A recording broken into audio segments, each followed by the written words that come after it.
Morning students. आज हम हमारा price elasticity of demand topic है उसको स्टार्ट करेंगे। प्राइस इलास्टिसिटी ऑफ डिमांड क्या होती है? मैंने पहले भी बताया है कि किसी भी वस्तु के प्राइस में चेंज होने से उसकी डिमांड के ऊपर जो इफेक्ट पड़ता है उसको मापना कि वो कितना चेंज है या कितने परसेंट चेंज उसमें आया है प्राइस के अगेंस्ट। ठीक है, यानी कि डिमांड और प्राइस में जो चेंज आता है उसका रेशियो है वो क्या है, उसको मापना हमारा क्या कहलाता है? प्राइस इलास्टिसिटी ऑफ डिमांड कहलाता है। किसी वस्तु के प्राइस में चेंज आने से उसकी डिमांड में आने वाले चेंज को मापना क्या कहलाता है? प्राइस इलास्टिसिटी ऑफ डिमांड कहलाता है। इसको मापने के लिए हमारे पास तीन मेथड होते हैं। एक ज्योग्राफिकल मेथड होता है, ज्योमेट्रिकल मेथड जिसको बोलते हैं ज्योमेट्रिक मेथड, दूसरा हमारा है टोटल एक्सपेंस मेथड और तीसरा हमारा है परसेंटेज मेथड। ठीक है, पहले दो मेथड हैं ज्योमेट्रिक मेथड और टोटल एक्सपेंस मेथड, वो ज्यादा अहमियत नहीं रखते अकॉर्डिंग टू सीबीएसई, लेकिन जो हमारा प्राइस इलास्टिसिटी ऑफ डिमांड है उसका परसेंटेज मेथड है वो काफी अहमियत रखता है। इससे रिलेटेड न्यूमेरिकल्स हैं वो भी पूछे जाते हैं और आगे भी ये काम आता है। अब देखो इसका क्या बनता है, प्राइस जो हमारा परसेंटेज मेथड है उसको देखते हैं। ED elasticity of demand, ED से डिनोट किया जाता है किसको? इलास्टिसिटी ऑफ डिमांड को ई कैपिटल और डी स्मॉल। ठीक है, ऐसे ईडी ये किसके बराबर होता है? माइनस साइन लगाएंगे हम, पहले फॉर्मूला है ये इसका, माइनस साइन लगाया, percentage change in quantity demanded, जो हमारी डिमांड है उसमें जो परसेंटेज चेंज हुआ है वो ऊपर upon percentage change in price, जो प्राइस में परसेंटेज चेंज हुआ है उसको नीचे, तभी तो इसका रेशियो निकलेगा।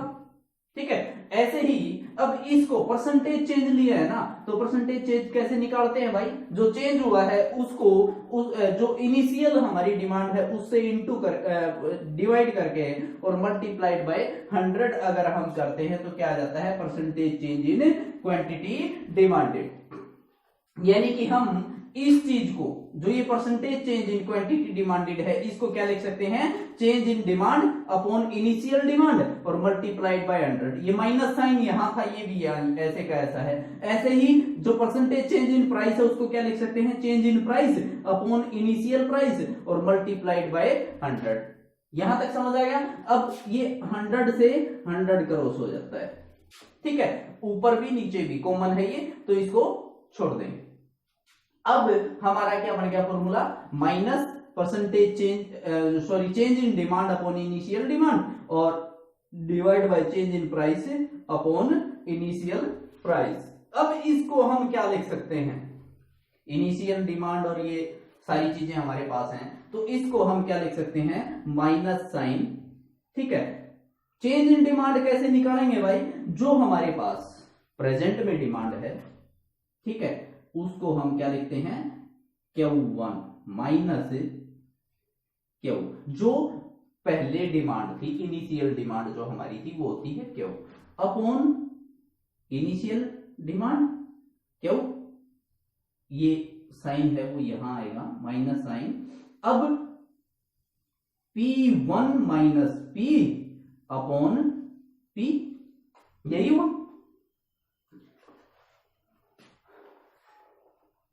हो गया ये?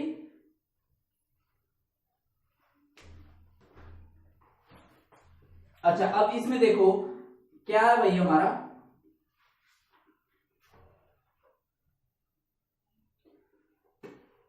Q1 minus Q upon Q, P1 minus P upon P। अब जो ये Q1 क्या है, Q क्या है, P1 क्या है, P क्या है, ये सब चीजें हैं, जैसे ही हम न्यूमेरिकल्स करते जाएंगे वैसे हमें समझ आ जाएगा कि ये होती क्या चीज है। वैसे मैं बता देता हूं, Q होती है जो पहले डिमांड थी वो, Q1 है जो चेंज होने के बाद डिमांड, एट प्रेजेंट जो डिमांड आई वो। ठीक है, जो प्रेजेंट में डिमांड है उसमें से पीछे वाली डिमांड लेस कर देते हैं तो चेंज इन डिमांड, यानी कि डिमांड घटी है या बढ़ी है वो चीज हमारी आ जाएगी। क्यों क्या है? हमारी इनिशियल डिमांड, जो पहले डिमांड थी वो चेंज होने से पहले। ऐसे ही प्राइस P, जो चेंज होने से पहले प्राइस था वो P और चेंज होने के बाद जो प्राइस आया वो P1। ठीक है, अब Q1 माइनस Q को हम क्या लिखते हैं, डेल्टा Q अपॉन, और इसको जो P1 माइनस P है इसको क्या लिखेंगे, डेल्टा P अपॉन P। ये माइनस साइन ऐसे का ऐसे रह जाएगा। ठीक है, अब ये क्या हुआ भाई, ये हमारा फॉर्मूला बना डेल्टा क्यू। डेल्टा क्या होता है, एक त्रिभुजाकार का साइन होता है जो प्रेजेंट करता है कि क्यू में जो चेंज आया वो, ठीक है, अपॉन क्यू, पी में जो चेंज आया वो अपॉन पी, और माइनस साइन बाहर रहेगा। ये माइनस साइन क्यों आता है ये भी मैं बताऊंगा आपको। परसेंटेज चेंज क्यों लिया जाता है, क्योंकि किसी भी चीज को कंपेयर करने के लिए परसेंटेज का होना आवश्यक है। ठीक है, अगर परसेंटेज हम नहीं लेते तो उसका कंपैरिजन करना हमारे लिए एक मुश्किल काम होगा, और हम परफेक्ट जो कंपैरिजन है या जो रेशियो है वो नहीं निकाल पाएंगे। इसलिए हमने दोनों का परसेंटेज चेंज ले लिया। ठीक है, अब ये जो हमारा आया, इसको नीचे क्या है, डेल्टा पी अपॉन पी है, ये क्या है, डिवाइड में है। इसको अगर मल्टीप्लाई में लेके जाएंगे तो क्या हो जाएगा, ये उल्टा हो जाएगा। तो क्या आ जाएगा हमारा formula, minus sign delta Q upon Q multiplied by P upon delta P. ऐसे लिख लो, या फिर इसको क्या कैसे लिख सकते हैं, delta Q upon delta P multiplied by P upon Q. ये हमारा क्या बनता है, फॉर्मूला बनता है किसका, ईडी फाइंड आउट करने का। इलास्टिसिटी ऑफ डिमांड का फॉर्मूला क्या बना, minus delta Q upon delta P multiplied by P upon Q. ठीक है, ये हमारा फॉर्मूला है वो निकल के आया। एक तो ये और एक ये दो चीजें हमने याद रखनी है। ठीक है, अब यहां डेल्टा क्यू क्या है, जो क्वांटिटी में चेंज आया वो, डेल्टा पी जो प्राइस में चेंज आया वो, और मल्टीप्लाइड बाय जो initial price upon initial quantity. Minus sign बाहर आएगा। ठीक है, अब बता देता हूं मैं आपको ये माइनस साइन क्यों आता है। ये माइनस साइन लगाने के पीछे है वो एक रीजन है, क्योंकि हमारा प्राइस है उसका और डिमांड का नेगेटिव रिलेशन होता है। एक चीज इंक्रीज होती है, एक चीज डिक्रीज होती है। जैसे प्राइस बढ़ा तो डिमांड कम होगी, ठीक है, और प्राइस कम हुआ तो डिमांड बढ़ेगी। अपोजिट चलते हैं, नेगेटिव रिलेशन होता है इसमें। और इलास्टिसिटी ऑफ डिमांड है, ईडी, कभी भी नेगेटिव नहीं होती। इसलिए इसको जो ये जैसे ये है, ये माइनस का होगा, ये डेल्टा क्या होगा, या तो ये माइनस का होगा या डेल्टा पी माइनस का होगा। अब इस वाला माइनस है या इस वाला माइनस है, उसको क्रॉस करने के लिए, उसको हटाने के लिए हम क्या करते हैं, माइनस साइन फॉर्मूले में पहले ही बार लगा दिया, ताकि इलास्टिसिटी ऑफ डिमांड है वो क्या आ जाए, पॉजिटिव आ जाए हमारा। ठीक है, अब हम क्या करते हैं, एक न्यूमेरिकल्स है उसको करके देख लेते हैं, आपको समझ आ जाएगा कि कैसे होता है ये। अब हम इस फॉर्मूले को यहां लिख देंगे,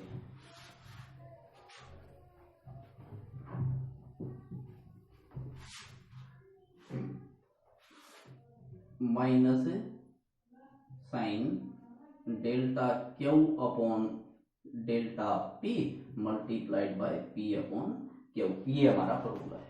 ठीक है, अब यहां ईडी क्या है, elasticity of demand, delta Q क्या है, change in quantity, delta P change in price, P initial price और क्यू इनिशियल क्वांटिटी। ठीक है, ये हमारे हैं। अब हम इसको करें सोल्व।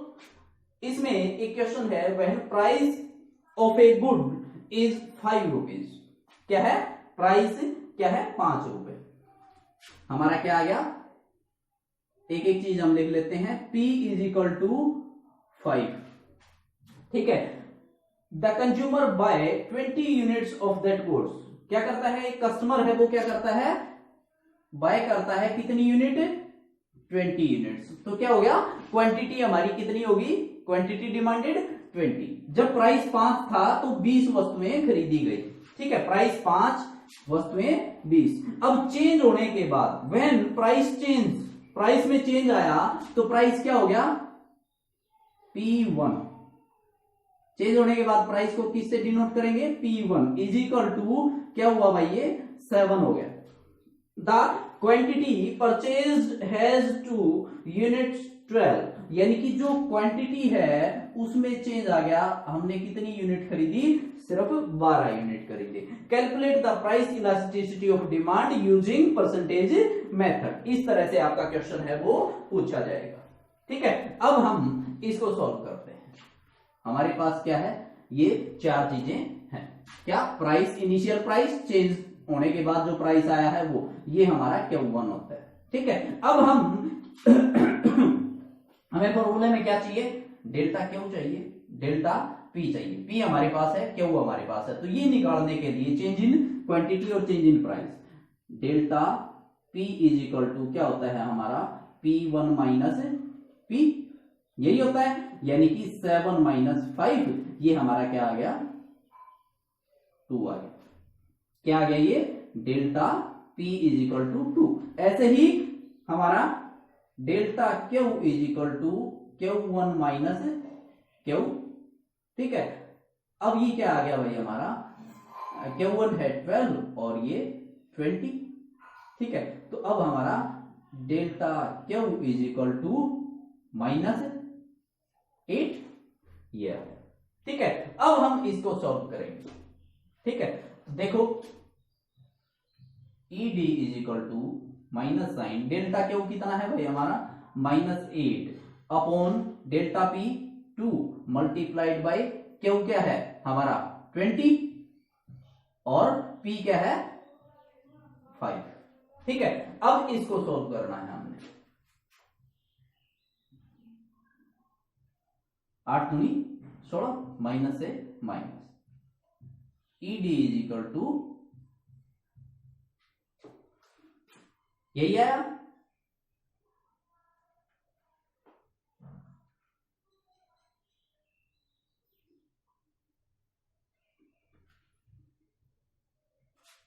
गलत पुट किया है हमने, इसको दोबारा से देखो, माइनस साइन डेल्टा Q कितना है हमारा -8, delta Q upon delta P है ना, तो Q कितना है -8 upon delta P 2 multiplied by, हमने क्या लिख दिया था, Q अपॉन P लिख दिया था, लेकिन फॉर्मूले में क्या है, P अपॉन Q है। P कितना है भाई हमारा 5 है, और Q कितना है हमारा, Q है 20। ठीक है, हमने इसको उल्टा लिख दिया था, इसलिए वो ज्यादा आ रहा है, तो ऐसा नहीं करना। अब क्या हो गया, delta Q upon delta P multiplied by P upon Q। ठीक है, अब इसको सोल्व करेंगे, ये हमारा क्या आया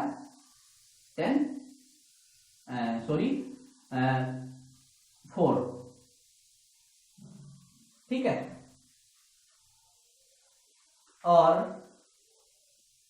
ये भी कितना आया 4 से 4, यानी कि ED is equal to minus से माइनस क्रॉस हो गया 1 अपॉन 1 इज इक्वल टू 1, यानी कि जो इलास्टिसिटी ऑफ डिमांड है यहां क्या है, यूनिटरी है।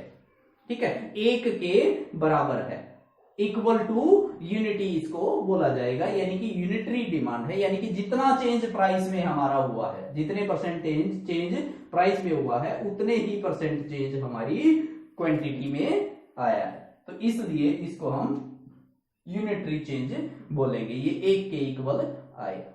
ओके, ये हमारा न्यूमेरिकल था। ऐसे ही हम कोई एक न्यूमेरिकल है वो और करके देख लेते हैं, जिससे हमें पता चल जाएगा कि ये कैसे हो।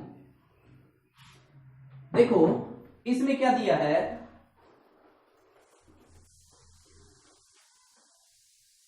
आइसक्रीम है, उसका इनिशियल प्राइस है वो दे दिया इसने 4।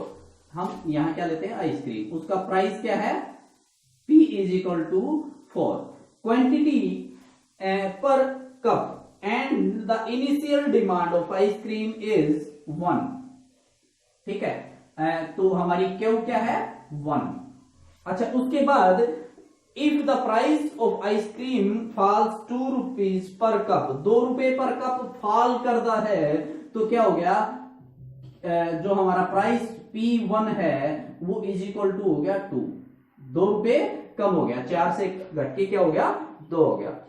ठीक है, तो the demand increase to 4 cup, यानी कि डिमांड है वो क्या हो गई, 4 कप है वो इंक्रीज हो गई, यानी कि पहले 1 थी अब क्या होगी, 4 हो गई। डिमांड क्या हो गई, Q1 इज इक्वल टू 4 हो गया।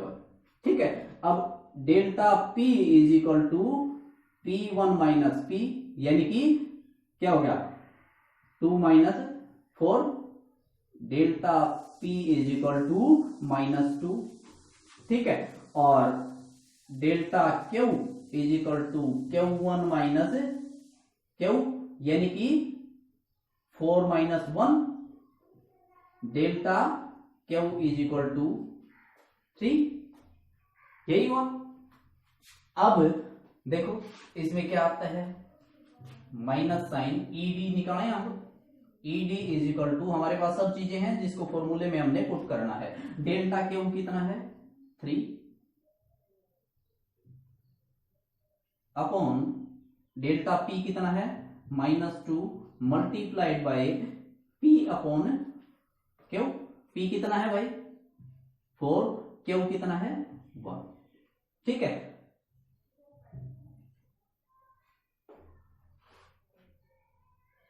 हो गया, कितना आया, माइनस से minus, ED is equal to 6, हो गया, ये हमारा आंसर है, यानी कि मोर देन यूनिटरी इलास्टिक हमारी डिमांड हो गई। यानी कि इसमें क्या है, प्राइस में अगर हम थोड़ा चेंज करेंगे तो क्वांटिटी जो डिमांडेड है, यानी कि डिमांड है उसमें उससे ज्यादा चेंज आएगा, प्राइस में कम चेंज होगा, डिमांड में ज्यादा चेंज आएगा, ये चीज ये बताता है। ठीक है, यानी कि more than unitary elastic demand यहां होगी। ये इस तरह से हमने न्यूमेरिकल्स हैं वो सॉल्व करने हैं, किससे, परसेंटेज मेथड से। मैं आपको कुछ न्यूमेरिकल्स हैं वो होमवर्क के लिए दूंगा, उनको आप कर लेना, आज सिर्फ इसी की प्रैक्टिस आप करेंगे। Thank you.